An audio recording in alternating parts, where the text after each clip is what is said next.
les différents pays, l'Espagne, la France, la Grèce, l'Irlande, l'Allemagne, sont pas dans des cycles économiques totalement identiques. C'est-à-dire que on est dans une configuration où la demande intérieure est très faible à peu près partout, et sur cette demande intérieure va s'appliquer une politique plutôt rigoureuse. Alors, les pays qui peuvent capter l'environnement international s'en tireront plutôt bien, c'est le cas de l'Allemagne. Les autres seront très certainement en grande difficulté, et donc il y a un effet de fragilisation qui est posé.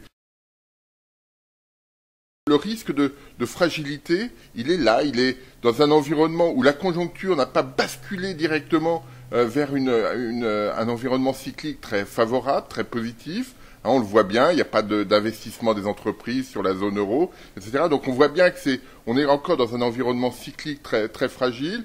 Et si effectivement on bascule vers la rigueur, le risque est de fragiliser un certain nombre de pays avec une probabilité d'entraînement sur d'autres pays qui n'est pas complètement nulle.